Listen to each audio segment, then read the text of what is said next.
வணக்கம். இன்றைக்கி புதினா சாதம் எப்படி செய்யலான்னு பார்க்கலாம். எண்ணெய் காஞ்சதும் அதில் பூண்டு, இஞ்சி, பச்சை மிளகாய், காரத்துக்கு இது தாங்க நம்ம சேர்த்துக்க போகிறோம். கொஞ்சமாக வெங்காயம் சேர்த்து நல்லா வதக்கி விடுங்க. இப்போ இதில் கொஞ்சமாக மஞ்சள் தூள் சேர்த்துக்குங்க. சேர்த்துட்டு மறுபடியும் நல்லா வதக்கி விட்டுட்டு தேவையான அளவு புதினா நீங்கள் க்ளீன் பண்ணி இதில் சேர்த்துக்குங்க. கொஞ்சம் நேரம் நல்லா வதங்கணும். இதில் சீரகம் சேர்த்துக்குங்க. புளியும் கொஞ்சமாக சேர்த்துக்குங்க, நான் காட்ட மறந்துட்டேன். இப்போ இதையெல்லாம் நல்லா வதக்கிட்டு மிக்சியில் நைஸாக அரைச்சி எடுத்துகிட்டு வந்துடுங்க. இப்போது அதே பாத்திரத்தில் எண்ணெயை நல்லா காய வச்சுட்டு கொஞ்சமாக கடுகு சேர்த்துக்குங்க. துருவின இஞ்சி சேர்த்துக்குங்க. காஞ்ச மிளகாய் 2 சேர்த்துட்டு கடலைப்பருப்பு, உளுத்தம் பருப்பு சேர்த்துட்டு கொஞ்சம் நேரம் நல்லா வதக்கி விடுங்க. கருவேப்பிலையும் கொஞ்சம் சேர்த்துக்குங்க. இது கொஞ்சம் நேரம் நல்லா வதங்கணும். இந்த பருப்பு எல்லாம் உங்களுக்கு நல்லா கிறிஸ்பியாக வர வரைக்கும் வறுத்துட்டு அதுக்கப்புறமா நீங்கள் அரைச்சி வச்சுருக்க விழுது இருக்குது இல்லைங்களா, அதையும் இதில் சேர்த்துக்கணும்.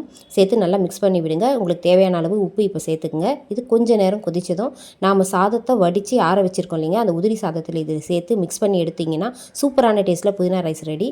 நீங்களும் ட்ரை பண்ணி பாருங்கள். மீண்டும் அடுத்த வீடியோவில் சந்திக்கலாம். நன்றி.